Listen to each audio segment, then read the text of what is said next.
Okay, तो magnetic fields of या magnetic fields due to electric current इस chapter के लिए हमारी जो सीरीज ऑफ लेक्चर्स चल रही है, इसमें हम बिल्कुल कंक्लूडिंग पॉइंट पर आ चुके हैं। Lecture number 19 I guess it will be, and we will be just ending with this chapter now. Previous lecture में हमने मूविंग कॉइल गैल्वेनोमीटर पर कुछ डिस्कशन किया था, and we had a very good discussion on it.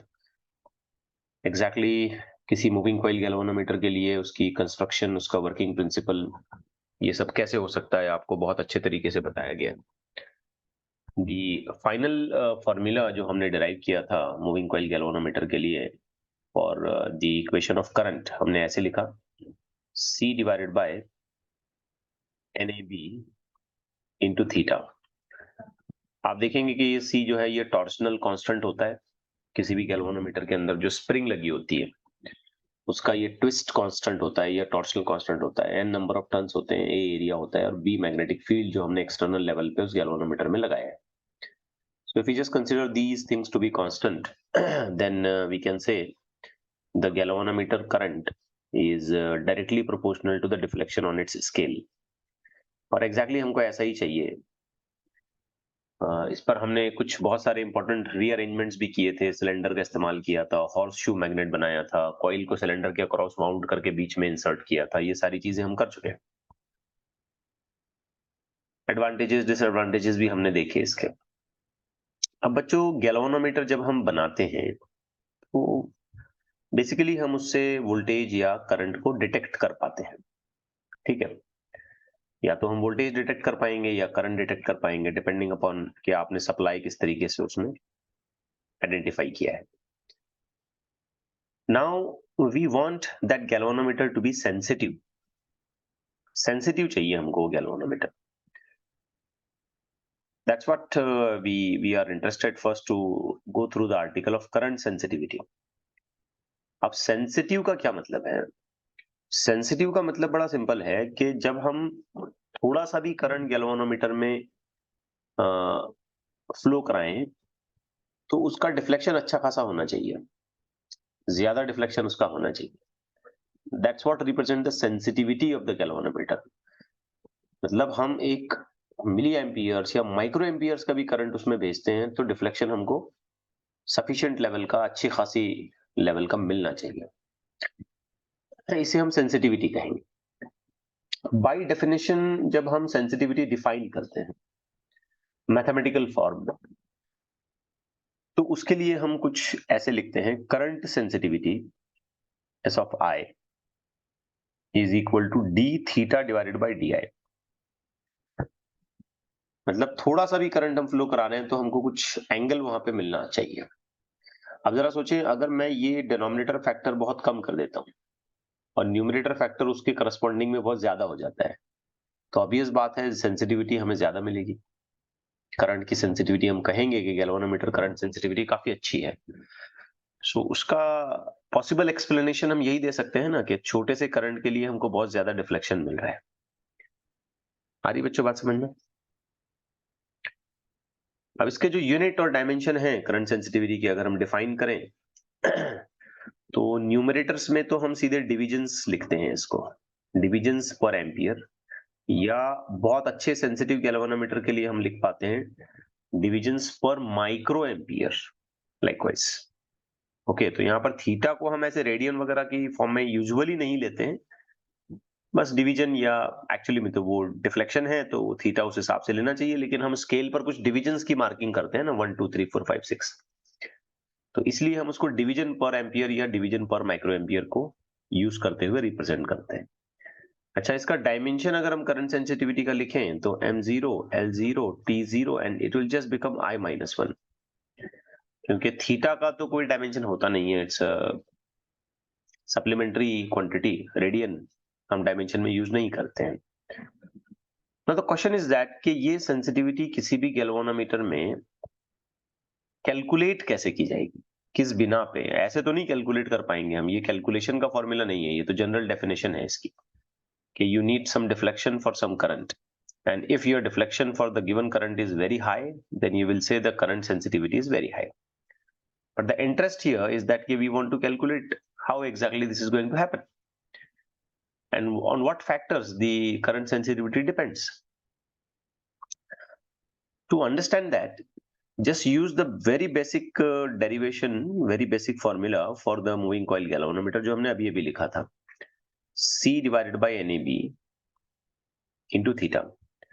Now suppose if you go for a very small amount of current, तो C and AB ये तो change नहीं होगा. A small amount of current will resemble to a certain possible deflection, certain possible divisions जो हमें scale में देखने को मिलेंगे. If you really want to go for current sensitivity, S of I, so you need d theta by di. Now use this upper equation and arrange this in format. तो आपका final answer आपको मिल जाता है S of I is equal to, go for it, क्या आएगा, NAB divided by C. That's it. तो ये अब वो फिजिकल पैरामीटर्स हैं जिनको कंट्रोल करके हम गैल्वेनोमीटर की सेंसिटिविटी पे चेक लगा सकते हैं, उसको कंट्रोल कर सकते हैं, उसको बढ़ा सकते हैं. ठीक है, ये डेफिनेशन से तो हमें कुछ नहीं पता चल रहा ना. एक्चुअल सेंसिटिविटी हम कंट्रोल किन चीजों से करेंगे भाई? हम अगर सेंसिटिव गैल्वेनोमीटर बनाना है तो कैसे बनाएंगे? तो ये उसका आउटकम है. अब आप सोचें बेटा, अगर मुझे गैल्वेनोमीटर में काफी अच्छी सेंसिटिविटी चाहिए करंट के लेवल पे, तो मैं ये अचीव कर सकता हूं by increasing the number of turns. Correct है?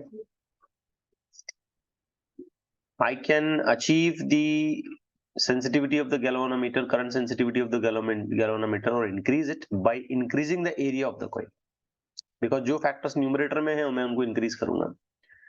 And even if I can increase the current sensitivity by increasing the magnetic field. However, if you want good sensitivity, then decrease this torsional constant.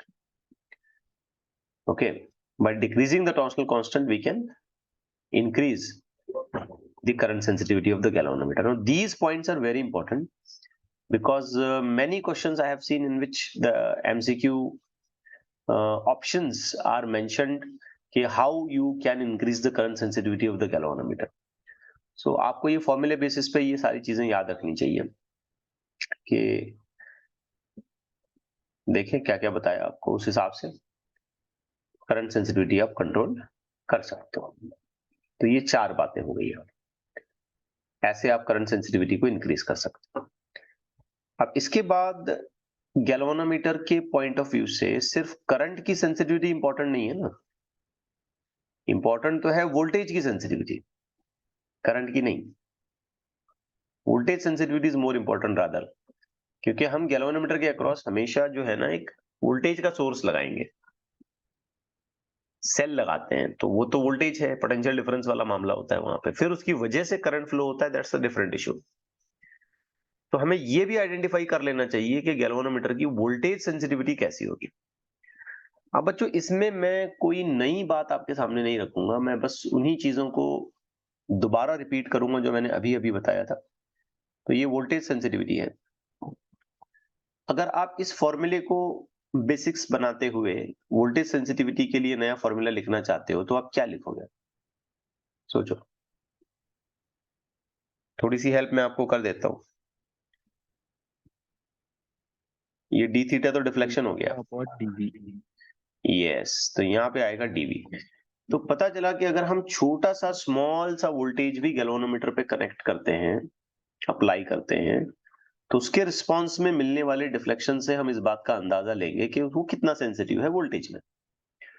अगर हमें बहुत बड़ा deflection मिल गया तो हम फौरन ही claim करेंगे कि गैल्वेनोमीटर का वोल्टेज सेंसिटिविटी बहुत ज्यादा है, और हम वोल्टेज तो लगा रहे हैं लेकिन डिफ्लेक्शन हमको बहुत कम मिलता है, तो ऑन दैट वे हमको रिस्पॉन्स करना पड़ेगा कि वोल्टेज सेंसिटिविटी काफी कम है. यूनिट वाइज अगर हम बात करें तो इसका यूनिट भी वैसे ही आएगा जैसे हमने करंट के लिए लिखा था, बट डिनोमिनेटर वाला फैक्टर चेंज हो जाएगा. इट विल बी डिवीजन पर वोल्ट, या आप इसको ऐसे भी कर सकते हो डिवीजन पर मिली वोल्ट या माइक्रो वोल्ट, डिपेंडिंग ऑन कि आप कैसी कंडीशंस यहाँ पे अप्लाई कर रहे हो. और जब हम इसके डायमेंशन मेंशन करेंगे तो बस हमें वोल्टेज के डायमेंशंस यहाँ पे मेंशन करने पड़ेंगे। अब मैं उसको और ज्यादा अलग से यहाँ मेंशन नहीं करता हूँ। इफ यू वांट तो डी थीटा का तो कोई डायमेंशन नहीं आएगा, लेकिन वोल्टेज के डायमेंशंस आपको यहाँ पे मेंशन करने पड़ेंगे, और वोल्टेज के डायमेंशन हम वो सब वर्क अपॉन चार्ज वाले पैटर्न से निकालते हैं।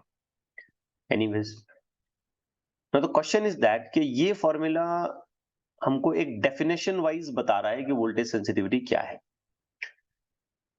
वो फिजिकल पैरामीटर्स जिनके जरिए हम ये कंट्रोल कर सकते हैं, यहां अभी हमें पता नहीं चलते हैं। तो हमारा इंटरेस्ट तो कुछ इस तरीके के फॉर्मूले को बनाने का है, ताकि हम उन फिजिकल पैरामीटर्स को समझ जाएं और अकॉर्डिंगली गैल्वेनोमीटर की वोल्टेज सेंसिटिविटी को इंक्रीज कर सकें। How can we manage this? ये बड़ा आसान है, बहुत ध्यान से देखो बच्चों। सबसे पहले तो हम वोल्टेज सेंसिटिविटी के फॉर्मूले को ही ठीक तरीके से लिखने की कोशिश करेंगे। तो ये हो जाएगा बेटा d theta according to Ohm's law. मैं यहां पे लिख सकता हूं G इंटू डी आई। अब आप बोलेंगे ये ओम्स लॉ में G कहां से आ गया? तो बच्चों ये जो G फैक्टर यहां पे मैंने इंट्रोड्यूस किया है ना, ये कुछ और नहीं है बल्कि रेजिस्टेंस ऑफ गैल्वेनोमीटर है। समझे बेटा? तो ओम्स लॉ तो यही कहता है ना, V is equal to I R. तो यहाँ R की बजाय हम गैल्वेनोमीटर के रेजिस्टेंस को एक स्पेशल सिंबल दे देते हैं G। ऐसा इसलिए भी करते हैं क्योंकि किसी बड़े सर्किट में गैल्वेनोमीटर के रेजिस्टेंस को हम फौरन समझ पाए कि G is nothing but the resistance of galvanometer. अब बच्चों इस पूरी चीज में, इस फॉर्मूले में आप नोटिस करो ये वाला जो फैक्टर है ये क्या है। अगर आप नोटिस करते हैं, यहाँ पे ध्यान देते हैं, और आपका ध्यान अगर है तो आप बता पाएंगे कि ये क्या है। यस, बोलिए। D theta by D I. Yes, very good. So this is nothing but S I. So actual में ये तो करंट का सेंसिटिविटी है डिवाइडेड बाई जी। मतलब हमको बहुत ही सिंपल से अप्रोच में ये बात समझ आ जाती है कि voltage sensitivity is nothing but current sensitivity divided by resistance of galvanometer. That's it. Current sensitivity divided by resistance of galvanometer. Now if you really want to get the answer in terms of the physical parameters कि भाई voltage sensitivity का calculation कैसे किया जाएगा, what are the physical parameters, तो आप बस एक दो स्टेप पीछे जाएं और एसआई के लिए जो आपने बना के रखा था अभी अभी, उसको यहाँ पे लाके सब्स्टिट्यूट करें। आपने एसआई के लिए बनाया था N A B divided by C, तो बस आप उसे यहाँ लाएं। तो ये इक्वेशन बेटा हो जाएगा N A B divided by G into C. अगर आप नोटिस करें तो सही है, यस नो? Yes sir. अब हम अगर चेक करने की कोशिश करें कि भाई वोल्टेज सेंसिटिविटी अगर हमको इंक्रीज करना है, if you want voltage sensitivity to increase, तो हमको क्या करना पड़ेगा? I just want to listen it from your side.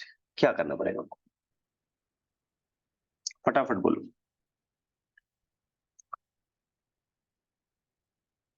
What should we do to increase the voltage sensitivity? Go ahead.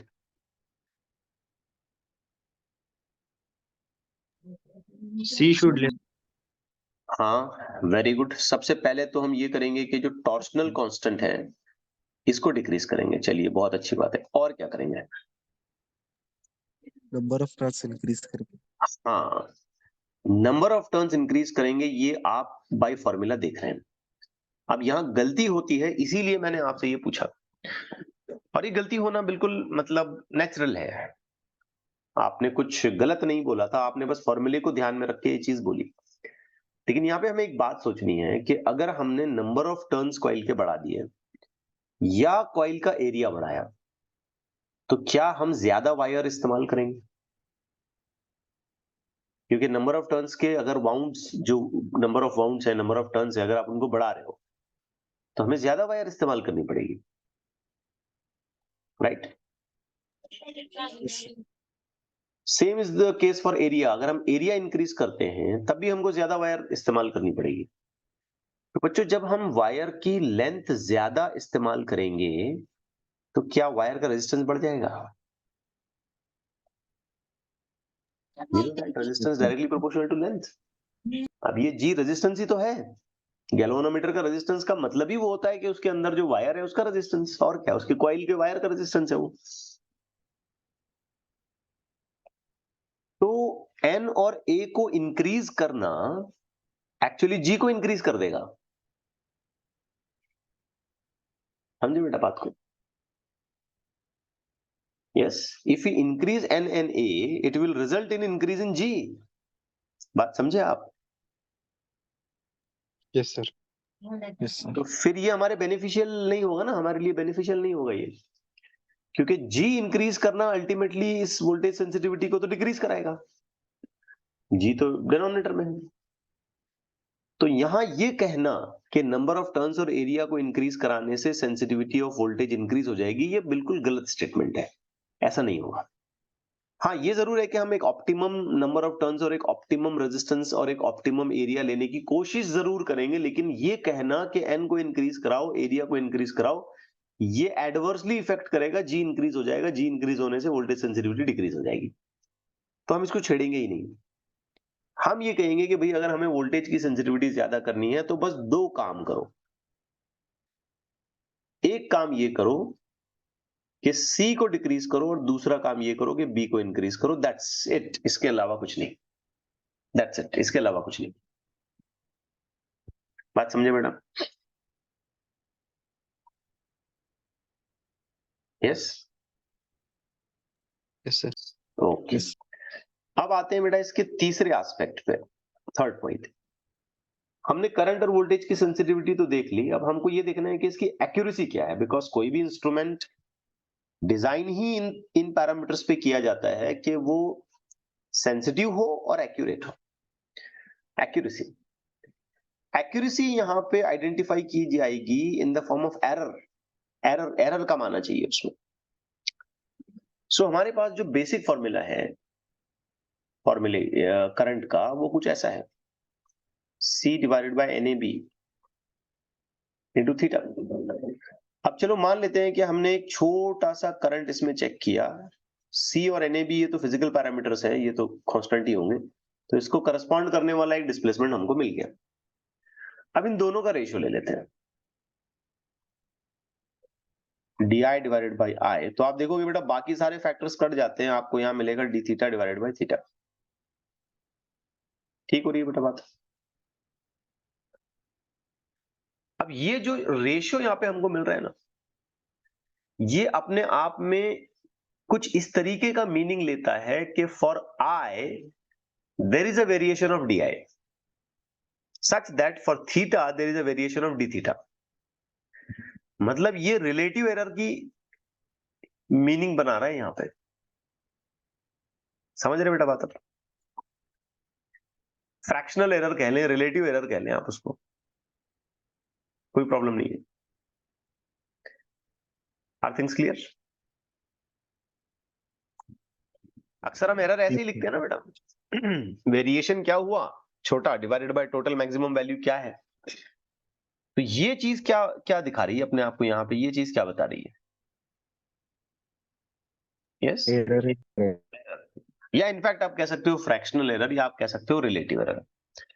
अब बच्चों आपको एरर मिनिमाइज करना है, कम से कम करना है, तो आप ये कैसे करेंगे? तो जरा इस फॉर्मूले के सामने देखो, मतलब इसका राइट हैंड साइड चेक करो। तो एरर या एरर की मिनिमाइजेशन तो इस बात पे डिपेंड करेगा ना डिफ्लेक्शन कितना हो रहा है। तो अगर हम थीटा को बढ़ा दें, थीटा इंक्रीज कर दें हम, तो क्या ये रेशियो डिक्रीज हो जाएगा? ऐसा नो?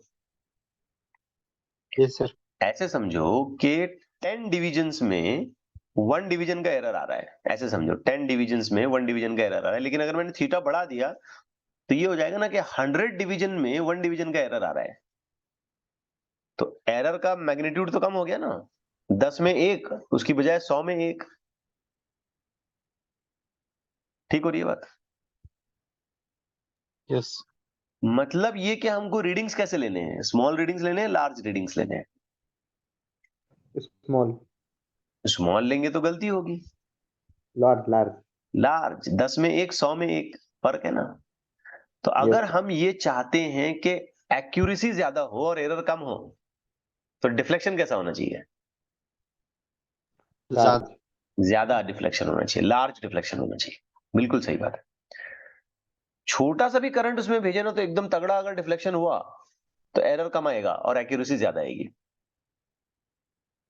ठीक हो रही है बात? Yes sir. अब मेरे मन में एक सवाल आता है, यार ज्यादा डिफ्लेक्शन कब मिलेगा? ये भी एक पॉइंट ऑफ क्वेश्चन है ना। ठीक है, तुम बोल रहे हो एरर अगर तुमको कम चाहिए तो ज्यादा डिफ्लेक्शन वाली सिचुएशन तुम बनाओ, थोड़ा भी करंट जा रहा है तो ज्यादा डिफ्लेक्शन ले लो। ज्यादा डिफ्लेक्शन आया तो अगर थोड़ी बहुत अंदर एरर भी अगर हो भी रही होगी वो एरर, तो ज्यादा डिफ्लेक्शन में थोड़ा होगा ना, तो रिलेटिवली उसका वैल्यू कम हो जाएगा। ज्यादा डिफ्लेक्शन का मतलब समझ रहे हो बेटा? और ज्यादा डिफ्लेक्शन होने पर हम एरर कम क्यों बता रहे हैं, आइडिया आ रहा है? जैसे मैंने 1 एम्पियर का करंट भेजा और उससे सिर्फ 10 डिग्री का डिफ्लेक्शन हो रहा है मान लो, और उस 10 डिग्री के अंदर 1 डिग्री एरर है। अगर मैंने गैल्वेनोमीटर को रीडिजाइन किया और मैंने कहा कि 1 एम्पियर का करंट अभी भी भेज रहा हूं लेकिन 100 डिग्री जा रहा है वो, और उसमें एरर 1 डिग्री है, तो 10 में 1 डिग्री या 100 में 1 डिग्री एरर प्रोपोर्शनली देखा जाएगा तो कम हो गया ना, 100 में 1, 100 में से 1। क्लियर हो रही है बेटा बात? Yes sir. So if you really want to increase the accuracy, you make a galvanometer which shows large deflections. If the galvanometer is showing the large deflections, then the error possibility is very less. Proportional error का जो fraction है वो एकदम से कम हो जाएगा। Now I was on a point कि how can we make the galvanometer to show large deflections? Answer simple है, by increasing the current sensitivity. Because if you have more sensitivity, then surely you have more deflections. Sensitivity ज्यादा है इसका मतलब थोड़ा भी current तुमने भेजा तो डिफ्लेक्शन ज्यादा होगा। अंदाजा लगाइए इस बात का। yes or no? आ रही बेटा बात समझ? Yes sir. Yes sir. So एक यस सर, आ रही सेंसिटिव है। इंस्ट्रूमेंट अपने आप में ज्यादा एक्यूरेट रहेगा। रिलेट कर गया देखो ये, अगर हमने सेंसिटिव इंस्ट्रूमेंट बना दिया तो वो ज्यादा एक्यूरेट रहेगा, क्योंकि सेंसिटिव इंस्ट्रूमेंट की स्पेशलिटी, उसकी खासियत, उसकी खूबी ये होगी कि if you have a small current into it you will find more deflection in it, and if the deflection rate is very high, deflections अगर ज्यादा हो रहे हैं तो उसमें प्रोबेबिलिटी ऑफ एरर कम हो जाएगा, उसमें रिलेटिव एरर खुद ब खुद कम हो जाएगा। अब क्वेश्चन ये आता है कि भाई हम ज्यादा डिफ्लेक्शन यानी कि सेंसिटिविटी कैसे बढ़ाएं? तो आंसर सिंपल है, 4 तरीके हैं आपके पास। नंबर ऑफ टर्न्स बढ़ाओ, मैग्नेटिक इंडक्शन बढ़ाओ, एरिया बढ़ाओ, ट्विस्ट कांस्टेंट घटाओ। ऐसा करने से आप सेंसिटिविटी बढ़ाओगे गैल्वेनोमीटर की, और अगर गैल्वेनोमीटर की सेंसिटिविटी बढ़ गई तो उसकी एक्यूरेसी भी बढ़ेगी, क्योंकि हमको बड़े बड़े डिफ्लेक्शंस देखने मिलेंगे। क्लियर होगी बेटा बात? Yes sir.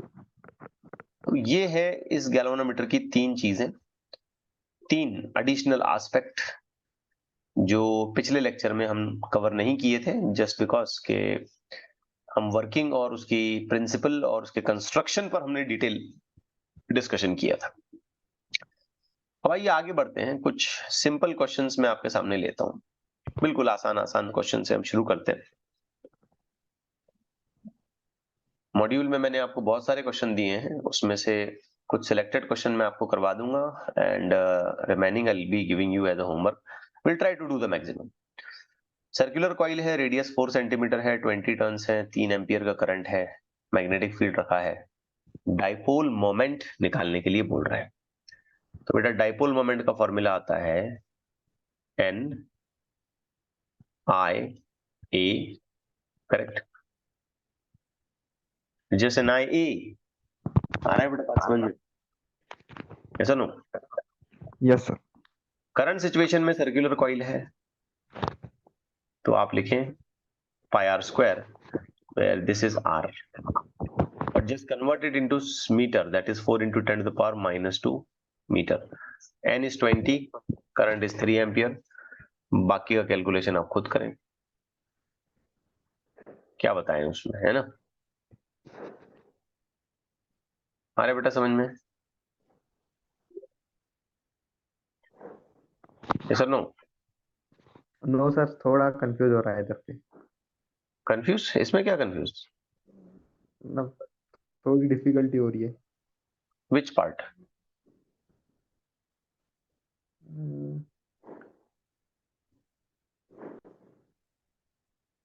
कौन से हिस्से में डिफिकल्टी हो रही है? Yes. If you are attending the lectures regularly, like I think you're a new student.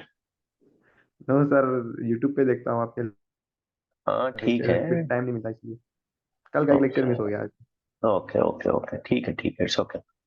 Well, we'll just continue right now. Now for this problem, if you go for, we have a very direct solution. Now let's go for the next one. A rectangular coil has 50 turns each of area is given. Suspended in a radial magnetic field B is given. Twist constant C is given. Calculate current sensitivity. Basically ये question boards की examination के लिए है, बिल्कुल सीधा साधा question है. So current sensitivity will go by NAB divided by C. Correct हो गई बात? Now let me just put up the numbers. 50, area is 12 into 10 to the power minus 4. B is 0.025 divided by C, and the factor of C is given to us is 15 into 10 to the power minus 10. कोई बाकी conversion की जरूरत नहीं है, सीधे सीधे answer आ गया यहाँ. So I am just leaving it, ये आप खुद कर लें और इसका आंसर आप लगा दें डिवीजन. नहीं, डिवीजन नहीं लगाएंगे आप, यहाँ पे डिग्री लगाएंगे. क्यों डिग्री लगाएंगे? क्योंकि आपको ट्विस्ट कांस्टेंट के अंदर ये डिग्री में गिवन है. तो ये हो जाएगा degree per ampere. Let me check out. Yes, degree per ampere. Okay.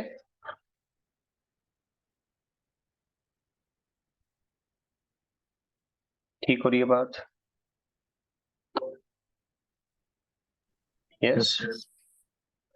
Okay, let's take the next one.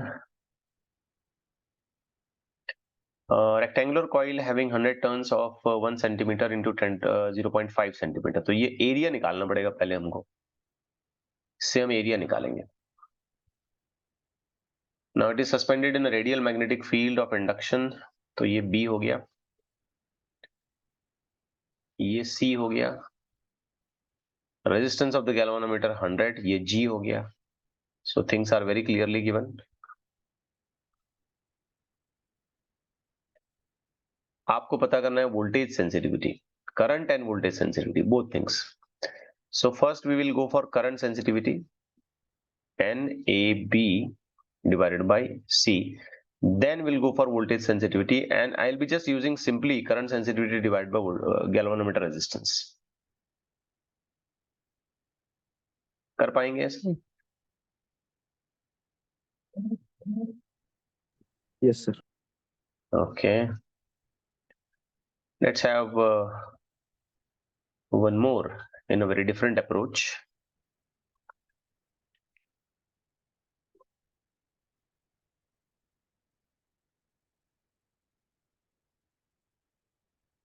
Now we have 100 turns of rectangular coil and 30 into 15. This is the dimensions given. तो हम सबसे पहले इसका area estimate करेंगे. Placed in a uniform magnetic induction, B given है. तो let me just mark. ये N हो गया, ये A हो गया. एरिया कैलकुलेट करना होगा आफ्टर मल्टीप्लीकेशन. आपने उसको मीटर में भी कन्वर्ट करना है 10 to the power minus 4 के हिसाब से. ये B फैक्टर हो गया यहाँ पे. फिर ये जो पूरा गिवन है ये C हो गया. ओके. फर्दर मोर यहाँ पे इसने हमको थीटा भी गिवन है, थीटा भी दे दिया. तो कह रहा है find restoring torque and current in the coil. तो यहाँ पे भी मैं बस आपको फॉर्मूला बता देता हूँ बेटा. जब हम करंट निकालते हैं तो ऐसे निकालेंगे, C divided by NAB. Formula recall कर लें आप, फॉर्मूला देखें आप. बिल्कुल बिगिनिंग में हमने ये फॉर्मूला लिखा था. इनफैक्ट पिछला जो डेरिवेशन हमने बनाया था उसमें भी हमने ये लिखा था प्रीवियस लेक्चर में. सो यहां से आप काम करें, दैट्स इट. अब इसमें एक चीज होती है ना कि क्या इस थीटा को हमने रेडियन में लाना है.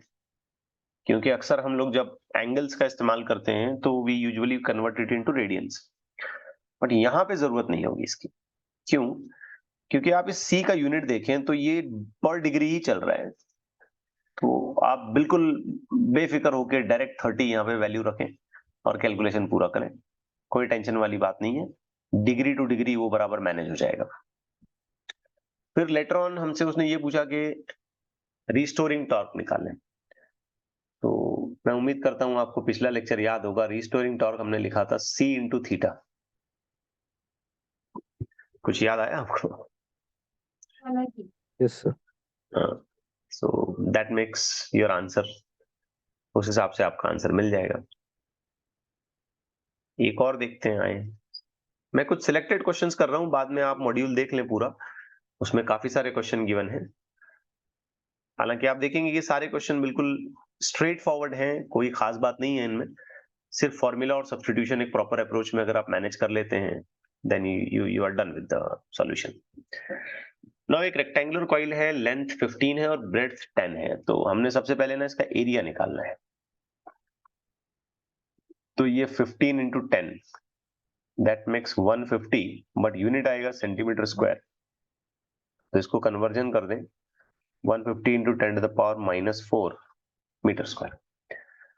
फिर आगे हम इस पे मैग्नेटिक फील्ड लगा रहे हैं, ये बी, इतना मैग्नेटिक फील्ड हम इस पे मेंशन कर रहे हैं, और यूनिट भी प्रॉपर्ली गिवन है, weber per metre square. Now current is 100 milliampere. The amount of current which we have is 100 milliampere. So convert it 100 into 10 to the power minus 3 ampere. Calculate the torque acting on the conductor of length 15 centimeter when it is perpendicular to the field.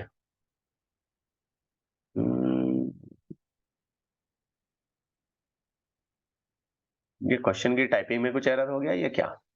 बहरहाल चलो torque निकालने के लिए बोल रहा है ये, ठीक है। ये जो स्टेटमेंट है ये मेरा ख्याल है अननेसेसरी आ गया यहाँ। Calculate the torque acting on the conductor of length 15 centimetre नहीं, बेसिकली टॉर्क हमको कॉइल पे निकालना है। So I just cut this statement out. Calculate the torque acting, बस इतना ले लें, when it is perpendicular to the field. तो बेटा परपेंडिकुलर टू द फील्ड अगर ये आता है तो इसका सीधा सा मतलब ये हुआ ना कि वो आपस में 90 डिग्री बना रहे हैं। So you might be remembering कि टॉर्क जब हमने पिछले लेक्चर में लिखा था तो ऐसे लिखा था, mb sin थीटा, किसी कॉइल पर जब हम टॉर्क की बात कर रहे होते हैं तब। Yes, so why not to write this as NIA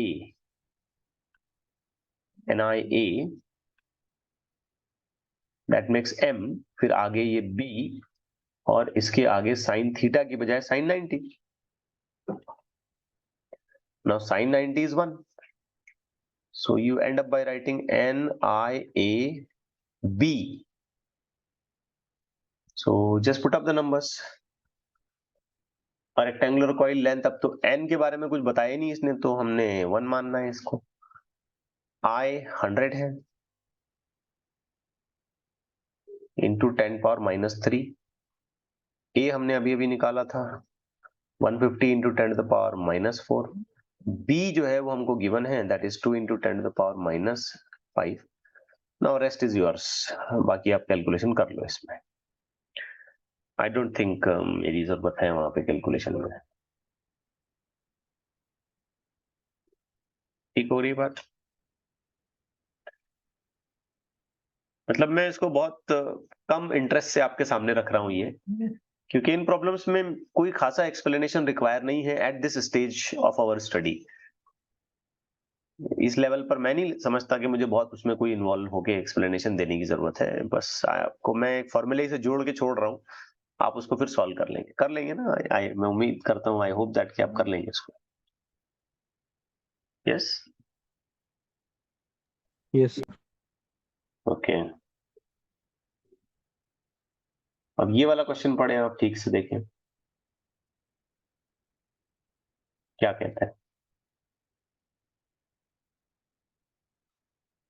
A square coil of side 10 centimeter has 20 turns and carries a current of 12 ampere.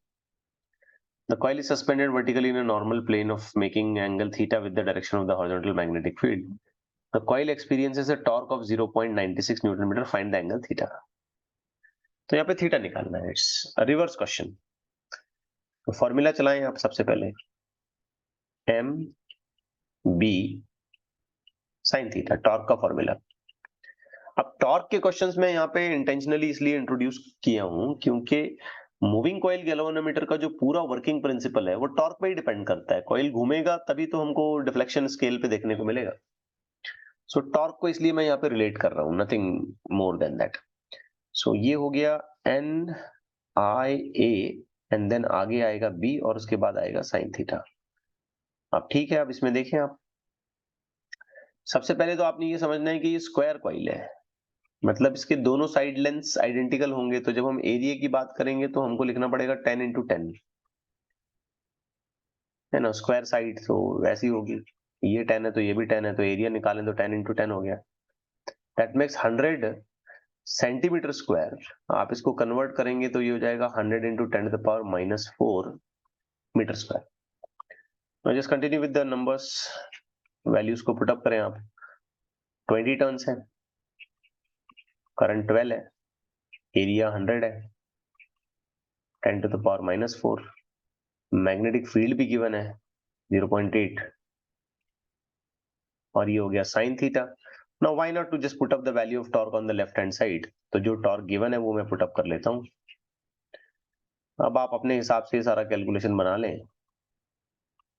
सबसे पहले आप साइन थीटा पता करें और उसी वैल्यू से आप पता करें थीटा.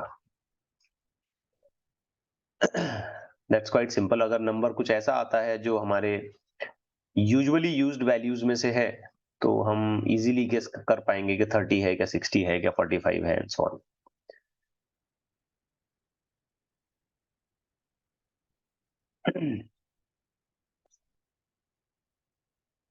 मेरे ख्याल से 30 दिख रहा है आंसर, है ना. 12 8 हो जाएगा ये 96, हाफ होगा ये. 30 आएगा शायद, चेक कर लो आप लोग. कर पाएंगे ना.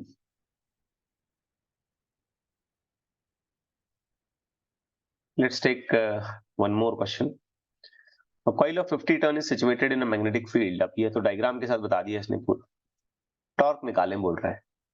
तो मैग्नेटिक फील्ड देखो ऐसा है हॉरिजॉन्टल. अब इसके अंदर जो डाइपोल मोमेंट डेवलप होगा ना, इसका मैग्नेटिक मोमेंट कैपिटल एम, वो तो बेटा बाहर की तरफ आएगा. क्या कहते हो इस सिचुएशन में? Yes, it will be directed outwards Yes, sir. Because current तो ऐसे एंटी क्लॉकवाइज चल रहा है. तो आप राइट हैंड रूल अप्लाई कर लें तो थंब बाहर जाएगा ऐसे. तो दोनों तो आपस में 90 डिग्री हो गए. अब टॉर्क निकालना कोई मुश्किल बात नहीं है. मेंशन कर लें आप एम बी साइन 90. एम की जगह मेंशन कर लें एन आई ए बी. अब सिंगल कॉइल है तो एन भी 1 है, नहीं 50 टर्न दिया है उसने, तो एन 50 है, आई 2 एम्पियर है. एरिया यहाँ से हमको दिखता है 10 और 12. तो एक साइड इसकी 10 है, दूसरी साइड 12 है, तो एरिया निकाल लें. मैग्नेटिक फील्ड हमको गिवन है 0.25. आंसर आ जाएगा कोई भी चारों में से एक. चेक कर लें आप.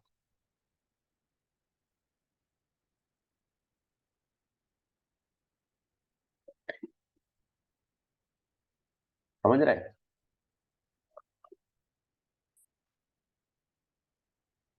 अब इस पे तो मैं बात भी नहीं करूंगा, ये आप खुद करें. मुझे लगता है मैं बात करूंगा तो मेरी इंसल्ट हो जाएगी इसमें.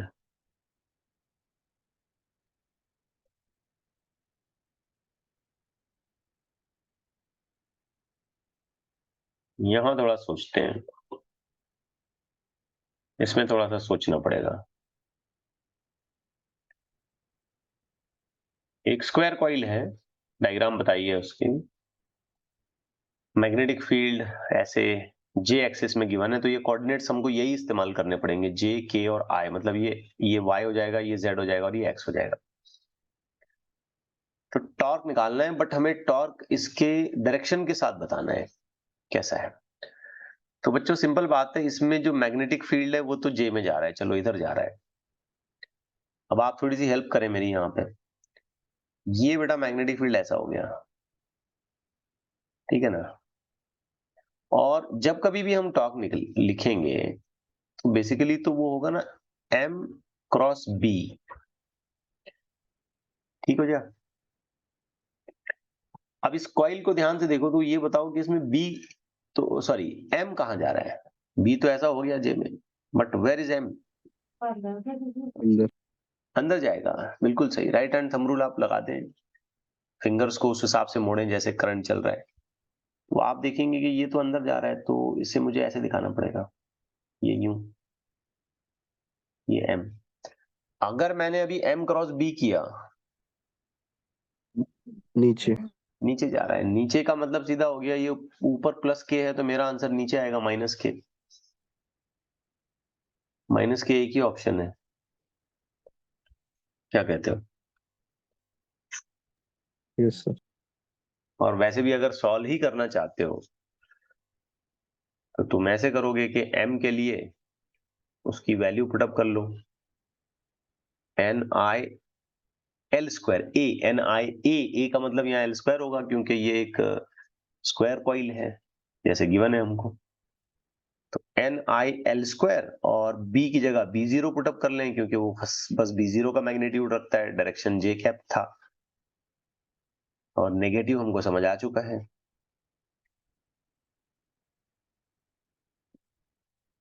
समझे नहीं समझे? यस। चलो ये निकालो, देखें। इसके लिए मैं 10 सेकंड देता हूं आपको, आंसर बताएं मुझे अभी सॉल्व करके। आप चाहें तो थोड़ी देर के लिए वीडियो पॉज करें, टेक 10 सेकंड्स। हेल्प कर देता हूं मैं आपकी। Current sensitivity,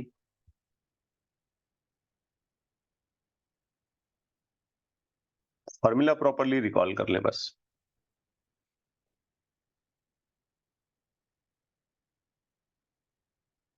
hundred turns N हो गया, 5 टेस्ला बी हो गया, effective area of the coil 1 centimetre, तो ये भी हो गया। The restoring couple is 10⁻⁸ newton metre per degree per radian. Radian में चलाओ आंसर, कोई प्रॉब्लम नहीं है, सारे रेडियन रेडियन चल रहे होंगे, नो इश्यूज। तो सी का वैल्यू 10⁻⁸ पुट अप करो, बताओ आंसर क्या आता है, फटाफट करना। बी ऑप्शन आ रहा है। माइक्रो में ध्यान दिया तुमने? माइक्रो पे ध्यान दिया ना? 10⁻⁻6 आने के बाद भी और माइक्रो है, देखना, चेक करना ठीक से। सही है? All of you getting B? Yes, girls का नहीं आया आंसर।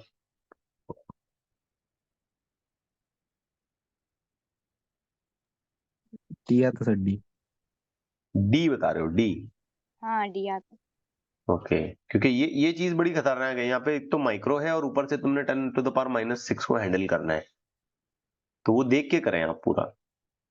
अच्छा, इसमें एक बड़ी अजीब बात क्या है, मतलब अजीब इन द सेंस कैलकुलेशन का जो गिमिक है वो क्या है कि नीचे डिनोमिनेटर में माइक्रो में है ना, अगर मैंने ये माइक्रो लिखा भी समझो ओपन करके, तो ये डिनोमिनेटर में -6 हो जाएगा, लेकिन जब वो न्यूमरेटर में आ जाएगा तो वो +6 हो जाएगा।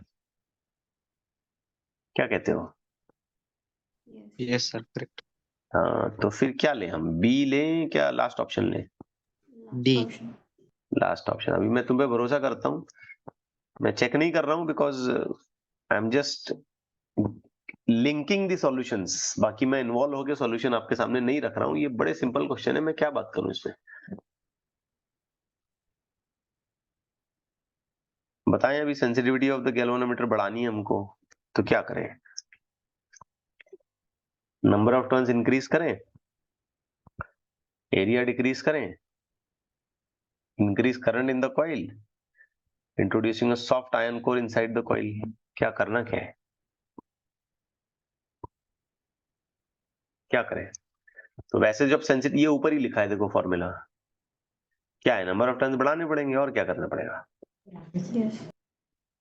ठीक है, तो ए तो आ जाएगा, लेकिन एक और चीज भी आ सकती है यहाँ पे कि अगर हमने सॉफ्ट आयन कोर कॉइल के अंदर इंट्रोड्यूस किया ना, तो उससे इफेक्टिवली ये बी इंक्रीज हो जाएगा, बी की स्ट्रेंथ बढ़ेगी, समझ रहे।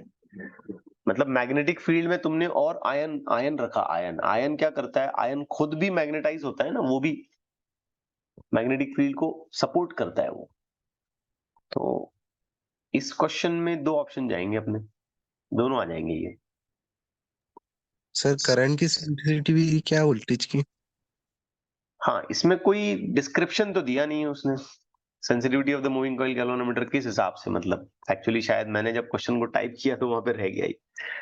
अब इसी क्वेश्चन को अगर मैं स्पेसिफिकली बनाता हूं वोल्टेज सेंसिटिविटी, तो ए ऑप्शन नहीं आएगा, ए ऑप्शन नहीं आएगा। अगर वोल्टेज सेंसिटिविटी लू ना मैं इसमें, तो ए नहीं आएगा।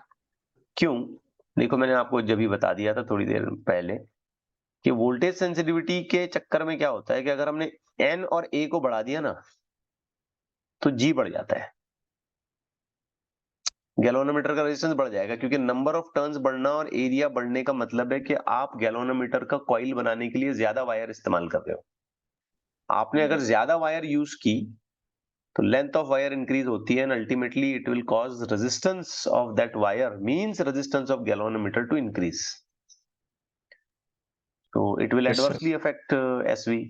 So if this question, if we deal or if we handle for voltage sensitivity, तो it should be only D option correct. तब तो खाली हमारे पास एक ही चीज रह जाती है कि वोल्टेज सेंसिटिविटी बढ़ाना है तो मैग्नेटिक फील्ड बढ़ाओ, यही करेंगे हम ज्यादा से ज्यादा, और क्या करें। ये देखें यहाँ पे, आप इस फॉर्मूले पे ध्यान लगाएं, बी बढ़ाओ, एन ए को तो कुछ नहीं कर सकते, तो हम करेंगे भाई सी घटाओ बी बढ़ाओ। But if the question suppose to be for voltage sensitivity, अब कुछ बोला नहीं है तो हम दोनों ऑप्शंस के साथ चलते हैं। एक्चुअली मैं टाइप पूरा करना चाहिए था वहां पे।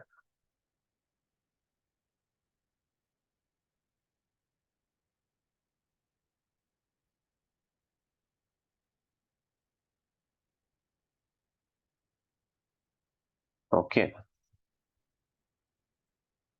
ये क्वेश्चन मैं आपको देता हूं और मैं चाहता हूं आप इसमें सोचें। अच्छा सवाल है, I just want you people to think on it, बड़े गहराई से सोचें आप इसमें।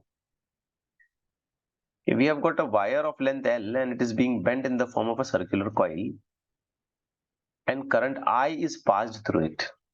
If the coil is placed in magnetic field, then the torque acting on the coil will be maximum when the number of turns is as large as possible, any number 2 or 1. इस पे आप सोचें जरा, क्या है, क्या मामला है। जब तक मैं एक आध और क्वेश्चन आपके सामने पुटअप कर देता हूं।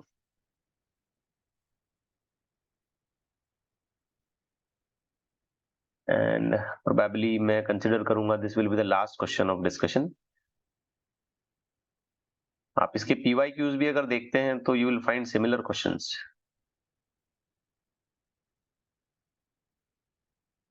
ओके, तो ये जो मैंने अभी अभी क्वेश्चन दिया आपको, सोचा आपने उस पर सोचे आप, और ये तो आपका पूरा होमवर्क ही रहेगा।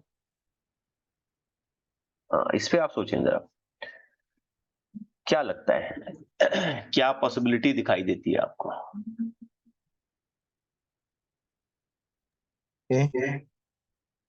ए शुड गिव रीजन, ऐसे तो नहीं चलेगा ए किस हिसाब से, क्योंकि और ये क्या कह रहा है, सुन ले बात सुन ले, ये क्या कह रहा है कि हमारे पास एक स्पेसिफिक लेंथ है, एक स्पेसिफिक लेंथ है वायर की। अब हम एक स्पेसिफिक लेंथ ऑफ वायर को मोड़ के ना उसका लूप बनाते हैं, ये ऐसे। अब जब हमने लूप बनाया तो उसका रेडियस तो आर हो जाएगा, whatever the radius accordingly. तो मैथमेटिकली हमको ऐसे लिखना पड़ेगा कि pi R, sorry 2πr should be equal to length L, correct है। अब हम रेडियस अगर सब्स्टिट्यूट करते हैं या रेडियस के लिए इक्वेशन बनाते हैं तो ये हो जाएगा L डिवाइडेड बाय 2π। अब ये ख्याल रहे ये ऐसा है, इस पॉइंट ऑफ व्यू से। लेकिन जब मैं इसके टॉर्क की इक्वेशन लिखता हूं तो बेटा वो तो परपेंडिकुलर केस में बनाते हैं एम बी। चलो हमको वैसे भी मैक्सिमम टॉर्क चाहिए तो हम एंगल को 90 मान के काम करते हैं। तो ये टॉर्क हो जाएगा N I A B, correct है? यस। अब इसमें से आई पर हम कुछ चेंजेस नहीं कर रहे हैं, बी पर भी हम कोई चेंजेस नहीं कर रहे हैं, तो हम ये क्लेम करेंगे कि जो भी टॉर्क डेवलप होगा ये प्रोपोर्शनल होगा नंबर ऑफ टर्न्स और एरिया पे। ठीक है ना? अब आप सोच रहे होंगे सर नंबर ऑफ टर्न से ही रिलेशन बनाना है, आपने एरिया क्यों लिया? एरिया बच्चों मैंने इसलिए लिया कि अगर इस वायर को हमने 2 टर्न में फोल्ड किया, 2 टर्न्स हमने इसके बनाए, तो क्या इसका एरिया रिड्यूस हो जाएगा? छोटा होगा ना एरिया उसका। सिंगल टर्न बनाने पे मुझे बड़े एरिया का कॉइल मिलेगा, और अगर मैं 2-3 टर्न बनाता हूं तो वो छोटा हो जाएगा ना एरिया। और अगर एरिया छोटा हो जाता है तो ये एडवर्सली अफेक्ट करता है, सॉरी नंबर ऑफ टर्न्स अगर ज्यादा हो जाते हैं तो ये एडवर्सली अफेक्ट करता है एरिया को। नंबर ऑफ टर्न्स बढ़ाने के चक्कर में हम एरिया घटा देंगे, और एरिया अगर हमको बढ़ाना है तो हमको नंबर ऑफ टर्न्स कम करना पड़ेगा। What possibility we should search to get the maximum torque? तो इसके लिए काम करते हैं, थोड़ा सा सोचते हैं इस पे। ये टॉर्क है, चलो प्रोपोर्शनैलिटी में ही लिख लें एन। एरिया बेसिकली हम लोग क्या मेंशन करते हैं? Pi R square. Now this torque proportional, ये एन पाई, आर की जगह क्या आ जाएगा? Square upon 2 square. L square upon 4 pi square, correct है? यस। अब वो रेडियस भी इस बात पे डिपेंड करता है। Let me just rewrite this whole equation once again. आप समझो मैंने सिंगल टर्न बनाया तो ऐसा है, जस्ट इमेजिन करो कि अगर मैं इस पे एक ऐसे 4-5 टर्न बना लेता हूँ, एन टर्न बना लेता हूँ इसके, और इसका रेडियस में स्मॉल आर लिखता हूँ, तो क्या मुझे ऐसा लिखना पड़ेगा N times of 2 pi R is equal to L? सोचो जरा। Yes yes. तो फिर आर क्या हो गया, स्मॉल आर क्या हो गया इस सिचुएशन में? L upon N 2 pi. N times of 2 pi हो गया। तो क्यों ना यहाँ पे इस रेडियस को एक जनरलाइज्ड टर्मिनोलॉजी में लिखा जाए, जनरलाइज, क्योंकि नंबर ऑफ टर्न्स कितने बन रहे हैं तो हमको पता नहीं है, तो हम मेंशन करेंगे ये पाई जैसे का वैसा। और आर की जगह पे ना मैं अब ऐसा लिखूंगा, ध्यान से देख मैंने क्या लिखा, L square divided by N square 4 pi square. मैंने इंटेंशनली एन का इस्तेमाल किया। अच्छा यहां भी एन था लेकिन वो एन 1 है इसलिए आया नहीं। समझे बात को? अब इसको थोड़ा सॉल्व कर दूं तो ये पाई कैंसिल होके मिल गया। अब टॉर्क जो मिल रहा है, अच्छा एक एन की पावर भी कैंसिल होके मिल गई। अब जो टॉर्क मिल रहा है वो किसको प्रोपोर्शनल मिल रहा है? L square divided by N upon 4 pi, sorry L square divided by N 4 pi. अब जरा सोच, जो वायर तुमने यूज करनी है वो तो कांस्टेंट लेंथ की है, उसके लेंथ में तुम कहां चेंज कर रहे हो? खाली नंबर ऑफ टर्न बढ़ाने या घटाने के चक्कर में तुम वायर को कम या ज्यादा बाउंड कर रहे हो, लेकिन लेंथ तो कांस्टेंट है।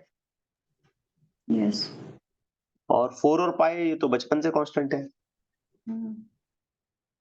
तो बचा क्या? एन। तो एन इनवर्स के साथ रिलेशन लग गया उसका। तो फिर ऑप्शन ए क्या कहता है, ज्यादा होना चाहिए? नहीं, गलत। ये तो गलत है। कुछ भी ले लो, ऐसा तो नहीं ना, कुछ भी ले लो ऐसा नहीं चलेगा। अब सी डी में हमको नंबर का चॉइस दिया है। सी में उसने बोला कि भाई 2 टर्न ले लो, और डी में बोला कि 1 टर्न ले लो, तो हम किसके साथ जाएंगे? 1 के साथ। 1 के साथ जाएंगे। अगर हम 1 के साथ जाते हैं तो नंबर ऑफ टर्न्स हमने कम से कम चॉइस किए, और नंबर ऑफ टर्न्स कम से कम चॉइस करना हमें ज्यादा से ज्यादा टॉर्क देगा, तो हम सीधा 1 के साथ जाएंगे। समझ आई बात? यस। ओके ठीक है, फिर आज के लिए इतना काफी है, और मैं समझता हूं कि हम इस चैप्टर को कंक्लूड कर चुके हैं। जो थोड़े बहुत क्वेश्चंस इधर उधर मॉड्यूल्स में, खास करके ये गैल्वेनोमीटर वाले सेगमेंट में कुछ इधर उधर अगर कुछ एक आध बाकी है तो वो आप अपने लेवल पर सॉल्व कर लें। For this chapter will stop here then. Okay.